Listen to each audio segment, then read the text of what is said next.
नमस्कार दोस्तों, के बी क्लासेस हिंदी में आप सभी का स्वागत है। दोस्तों आज हम स्टार्ट कर रहे हैं कुमाऊं कमिश्नर को, यानी कि जो कुमाऊं के कमिश्नर हैं 1815 से लेकर 1948 तक उत्तराखंड में जितने भी कुमाऊं कमिश्नर हुए हैं उनके बारे में हम चर्चा करेंगे। ये हमारा कुमाऊं कमिश्नर को लेकर पार्ट 1 है। अन्य जो पार्ट हैं वो कुमाऊं कमिश्नर को लेकर अन्य वीडियोज़ में आपके सामने आते रहेंगे। तो कुमाऊं कमिश्नर आप सबको पता है कि उत्तराखंड के जितने भी एग्ज़ाम होते हैं जो कि यूके और UK triple S C conduct कराता है, उन सभी एग्ज़ामों के लिए ये जो चैप्टर है कुमाऊं कमिश्नर ये काफ़ी महत्वपूर्ण है। और ये आने वाले जितने भी एग्ज़ाम हैं, जैसे उत्तराखंड पीसीएस का हो गया, पुलिस का पेपर होना है, पुलिस एसआई का पेपर होना है, इसी प्रकार आरओ एआरओ का होना है, पटवारी लेखपाल का होना है, ग्रुप सी ग्रुप टी जितने भी एग्ज़ाम उत्तराखंड में कंडक्ट किए जाते हैं उन सभी में आप देखना कुमाऊं कमिश्नर को लेकर कुछ न कुछ प्रश्न 2 से 3 क्वेश्चन जरूर पूछे जा रहे हैं। तो ये जो चैप्टर है इसको अपने माइंड में छाप लेना, और इससे बाहर जो हम पढ़ेंगे कुमाऊं कमिश्नर को, इससे बाहर आपके कोई भी क्वेश्चन नहीं जाएंगे। तो आप सबको पता है कि जो कुमाऊं कमिश्नर है वो जो है उत्तराखंड में 1815 से लेकर 1948 तक रहे थे, क्योंकि 1815 से पहले जो गढ़वाल क्षेत्र था यानी कि उत्तराखंड था, गढ़वाल और कुमाऊं क्षेत्र, वहाँ पे गोरखा शासन था। ठीक है, तो जब ब्रिटिशों द्वारा गोरखा शासन का अंत किया गया था उसके बाद यहाँ पे कुमाऊं जो कमिश्नरी है उसका गठन किया गया था। आप सबको पता है सबसे पहले यही क्वेश्चन आता है कि जो कुमाऊं कमिश्नर हुए थे 1815 से लेकर 1948 तक वो टोटल कितने थे। तो याद रखना दोस्तों, उन सब की जो टोटल संख्या थी वो थी 24। ठीक है, तो पूछा जा सकता है कि 1815 से लेकर 1948 तक टोटल कुमाऊं कमिश्नरों की संख्या कितनी थी, तो याद रखिए 24। ठीक, तो पहले तो ये क्वेश्चन हो गया। इससे पहले अगर हम बात करें तो आज हम जो कुमाऊं कमिश्नर है वो 2 कुमाऊं कमिश्नरों के बारे में यहाँ पे पढ़ेंगे। एक तो एडवर्ड गार्डनर जो कि 1815 से 1816 तक रहे थे। दूसरे जो सबसे महत्वपूर्ण है GW ट्रेल जो कि 1816 से 1835 तक इनका कार्यकाल था। तो इन 2 के बारे में हम पढ़ेंगे। अन्य जो वीडियोस हैं उनमें हम अन्य कुमाऊं कमिश्नरों को डिस्कस करेंगे। इन सबको आप ज़रूर पढ़िए और इनको जो फैक्ट इसमें होंगे उन सबको ज़रूर याद रखिए। इससे बाहर कोई भी फैक्ट कुमाऊं कमिश्नर को लेकर नहीं पूछा जाएगा, ये मेरी आपसे गारंटी है। ठीक है, गारंटी इन द सेंस जहाँ तक मेरा मानना है कि इससे बाहर कोई भी क्वेश्चन नहीं आएगा कुमाऊं कमिश्नर को लेके। ठीक, तो बढ़ते हैं आगे इस वीडियो में। अगर हम कुमाऊं कमिश्नर की बात करते हैं दोस्तों, तो सबसे पहले जो नाम आता है वो है एडवर्ड गार्डनर का। ठीक है, तो अगर इनका कार्यकाल पूछा जाए तो 1815 से 16 तक, यानी कि काफ़ी छोटा इनका कार्यकाल था। और एडवर्ड गार्डनर की अगर हम बात करें तो एडवर्ड गार्डनर को ब्रिटिश कुमाऊं का प्रथम कमिश्नर नियुक्त किया गया था। तो पूछा जा सकता है कि ब्रिटिश कुमाऊं का प्रथम कमिश्नर कौन नियुक्त किया गया था, तो एडवर्ड गार्डनर। पहला क्वेश्चन तो यहीं पे बन जाता है। सभी जो फैक्ट हैं ये काफ़ी महत्वपूर्ण हैं, इनको ज़रूर आप अपनी जो नोटबुक है उसमें लिखिए, नहीं तो आप स्क्रीनशॉट लेके इसकी तैयारी आराम से कर सकते हैं। ठीक, अगला आगे देखें। इनका जो कार्यकाल था वो मात्र 6 महीने तक रहा, और इसके बाद गार्डनर ने काठमांडू कोर्ट में कंपनी के राजनीतिक एजेंट के रूप में कार्यभार संभाला। ठीक, आगे बात करें 1815 से गार्डनर ने लड़कों को बेचने की प्रथा को बंद करवाया था। तो पूछा जा सकता है कि 1815 में किसने लड़कों को बेचने की प्रथा को बंद कराया था, ये काफ़ी महत्वपूर्ण फैक्ट है, ये पूछा जा सकता है। ठीक, तो किसने बंद कराया था, एडवर्ड गार्डनर ने। आगे बात करें तो गार्डनर के द्वारा कुमाऊं में प्रथम भूमि बंदोबस्त कराया गया था, ये भी काफ़ी महत्वपूर्ण है, पूछा जा सकता है। सभी जो फैक्ट हैं काफ़ी महत्वपूर्ण हैं, इनको आप ध्यान से देखिए और इनको याद करिए। गार्डनर के द्वारा कुमाऊं में प्रथम भूमि बंदोबस्त कराया गया था। ठीक है, आगे बात करें तो गार्डनर का जो सहायक था वो था GW ट्रेल जो कि हमारे अगले कुमाऊं कमिश्नर होंगे। ठीक, अब बात करते हैं GW ट्रेल। तो सबसे पहले यही पूछा जा सकता है कि जो गार्डनर थे उनके सहायक कौन थे, तो GW ट्रेल। ठीक है, अगर इनके कार्यकाल की बात करें तो 1816 से लेकर 1835 तक इनका कार्यकाल था। ठीक, बात करें तो GW ट्रेल को कुमाऊं का प्रथम वास्तविक कमिश्नर कहा जाता है। तो पूछा जा सकता है कि कुमाऊं का प्रथम वास्तविक कमिश्नर किसे कहा जाता है, तो GW ट्रेल। ठीक, इसी प्रकार देखें तो ट्रेल स्वयं के ही बनाए नियमों के अनुसार चलता था, इसलिए ट्रेल के शासनकाल को न वकील न अपील न दलील का शासनकाल कहा जाता है। ठीक है, तो ये क्वेश्चन आ चुका है कि किसे न वकील न अपील न दलील का काल कहा जाता है, तो ट्रेल के काल को कहा जाता है। ठीक, इसी प्रकार देखें तो ट्रेल द्वारा कुमाऊं को 26 परगनों में विभक्त किया गया था।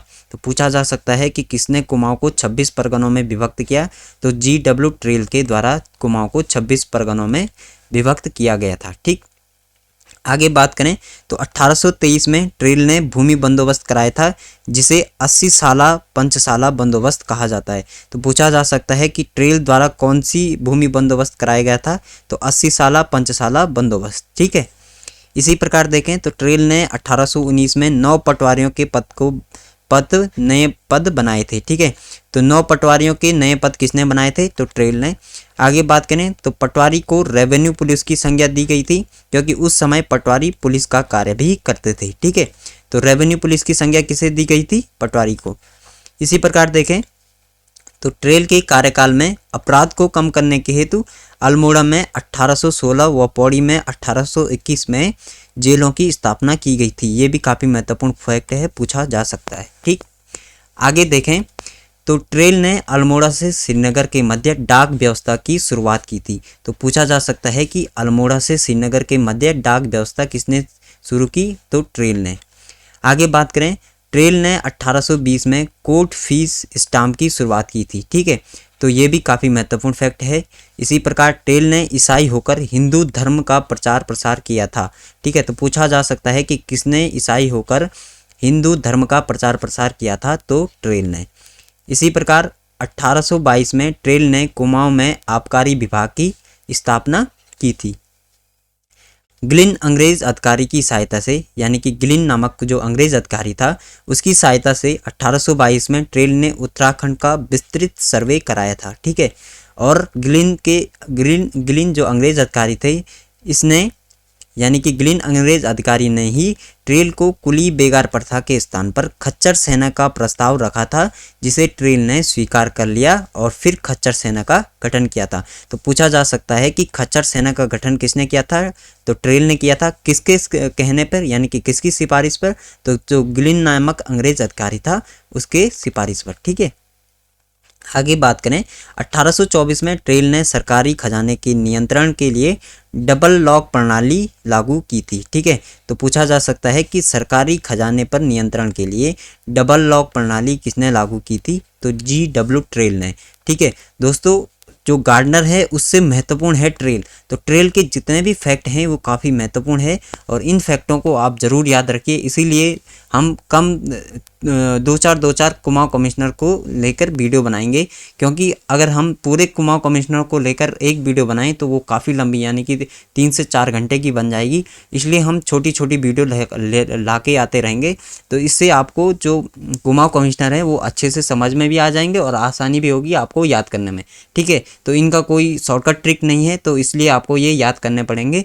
तो इनको अच्छे से पढ़िए, आपके 2 से 3 नंबर पक्के हो जाएंगे। ठीक, इसी प्रकार अगर आगे देखें, डबल लॉक प्रणाली के तहत खजाने की एक कुंजी यानी कि चाबी कलेक्टर के पास होती थी, जबकि दूसरी जो चाबी थी वो ट्रेल के पास रहती थी। ठीक है, तो यहाँ पे जो ट्रेल है उनके पास दूसरी चाबी रहती थी, एक कलेक्टर के पास रहती थी। ठीक है, दूसरी बात आगे बात करें तो 1817 में ट्रेल ने विनियमन 10 पारित किया था। ठीक है, यानी कि विनियमन जो 10 है, यानी कि रेगुलेशन 10 है, ये किसने पारित किया था, ये किया था ट्रेल ने। ठीक, आगे बात करें तो 1826 में देहरादून व चंडी कुमाऊं जनपद में शामिल कर दिए गए थे। ठीक है, तो यानी कि 1826 में देहरादून और जो चंडी नामक स्थान है वो कुमाऊं जनपद में शामिल कर दिए गए थे। पूछा जा सकता है कि कब इनको कुमाऊं जनपद में शामिल किया गया था। ठीक, इसी प्रकार देखें तो 1 मई 1829 को देहरादून को अलग कर दिया गया था तथा सहारनपुर का हिस्सा बना दिया गया था। ठीक है, ये भी पूछा जा सकता है कि जो देहरादून है उसको कब कुमाऊं जनपद से अलग किया गया था, तो 1 मई 1829 को। ठीक, इसी प्रकार देखें तो 1830 में ट्रेल ने कुमाऊं में नदियों पर लोहे के पुल बनवाए थे, ये भी काफ़ी महत्वपूर्ण फैक्ट है। इसी प्रकार 1831 में कुमाऊं इलाहाबाद यानी कि वर्तमान नाम जिनका कि प्रयागराज है की निजामत कोर्ट के अधीन आ गया था। ठीक है, तो पूछा जा सकता है कि कुमाऊं कब इलाहाबाद की निजामत कोर्ट के अधीन आया था, तो 1831 में। ठीक, 1833 में ट्रेल द्वारा अल्मोड़ा में प्रथम देसी चिकित्सक नियुक्त किया गया था। तो ये भी काफ़ी महत्वपूर्ण फैक्ट है, पूछा जा सकता है कि किसने अल्मोड़ा में प्रथम देसी चिकित्सक नियुक्त किया था? तो ट्रेल ने। और कब किया था दोस्तों? 1833 में। इसी प्रकार 1834 में ट्रेल ने हल्द्वानी की स्थापना की थी और एटकिंसन ने ट्रेल को न्याय कमिश्नर कहा है। ठीक है, तो पूछा जा सकता है कि किसने ट्रेल को न्याय कमिश्नर कहा है? तो एटकिंसन ने। ठीक, तो ये काफ़ी महत्वपूर्ण फैक्ट है, इसको याद रखिए। ट्रेल के शासनकाल को ट्रेल गर्दी भी कहा जाता है। तो पूछा जा सकता है कि किसके शासन को ट्रेल गर्दी कहा जाता है? तो ट्रेल के शासनकाल को। ठीक, आगे बात करें तो 1 दिसंबर 1835 को ट्रेल सेवानिवृत्त हो गया था। ठीक है, और ट्रेल के बाद मेल्से स्मिथ को कार्यवाहक कमिश्नर नियुक्त किया गया था या इन्होंने इसका कार्यभार संभाला था। ठीक है, तो पूछा जा सकता है कि ट्रेल के जो सेवानिवृत्त हो गए थे तो उसके बाद कार्यवाहक कमिश्नर कौन नियुक्त किए गए थे? तो मेल्से स्मिथ को यहाँ पे नियुक्त किया गया था कार्यवाहक कमिश्नर के रूप में। ठीक है, तो जो ये ट्रेल है ये काफ़ी महत्वपूर्ण है, तो इसको आप जरूर याद रखिए। तो दोस्तों ये थे हमारे जो 2 कमिश्नर थे, कुमाऊं कमिश्नर, एक तो गार्डनर, दूसरे GW ट्रेल। ठीक है, तो ये था हमारा पार्ट 1। पार्ट 2 जो है वो आप जल्द ही आपके सामने आएगा। तो आप जो ये मैंने आपको 2 कमिश्नरों के बारे में बताया, इसको बार बार वीडियोस को देखिए या आप अपने नोट्स ज़रूर तैयार करिए, क्योंकि कुमाऊं कमिश्नर को लेके आप सबको पता है जो पहले पेपर हुए हैं, जैसे FRO का हुआ था, NT का हुआ था और BDO BPDO का हुआ था, उसमें काफ़ी क्वेश्चन कुमाऊं कमिश्नर को लेके पूछे गए थे। आप सबको पता है कि जो हम जनरली किताब पढ़ते हैं उत्तराखंड के लिए, जैसे कि परीक्षा वाणी हो गई, तो उनमें जो कुमाऊं कमिश्नर हैं उनके बारे में उतना डिटेल से नहीं बताया गया है, यानी कि उनके बारे में उतना कुमाऊं कमिश्नर को लेकर उतना अच्छा उनमें कंटेंट नहीं मिलता है। तो ये जो वीडियोज़ हैं ये आपको काफ़ी हेल्प करेंगी कुमाऊं कमिश्नर के जो भी चैप्टर हैं। तो इसी प्रकार अगर बात करें तो हमने जो उत्तराखंड इतिहास है उनकी 3 वीडियोज़ हमारी ऑलरेडी आ चुकी हैं, तो आप उनको भी ज़रूर देखिए। अगर आप हमारे चैनल KB क्लासेस पे नए हैं तो आप इसको ज़रूर सब्सक्राइब करें और हमारी जो फैमिली है उसको जल्दी से जल्दी 1000 पे पहुंचा दीजिए, ताकि हमारा जो कम्युनिटी वाला जो टैग है वो खुल जाए और उससे भी हम आपके साथ नए नए जो क्वेश्चन हैं वो कम्युनिटी टैग के थ्रू शेयर करते रहें। तो आई होप आपको ये वीडियो पसंद आई होगी। तो अगर आपको ये वीडियो पसंद आती है तो चैनल को ज़रूर सब्सक्राइब करना दोस्तों, और कमेंट सेक्शन में ज़रूर बताना कि आपको ये वीडियोस कैसे लगी हैं। अगर आप कोई सुझाव देना चाहते हैं तो वो भी आप ज़रूर दें। तो और thank you very much for watching this video. धन्यवाद।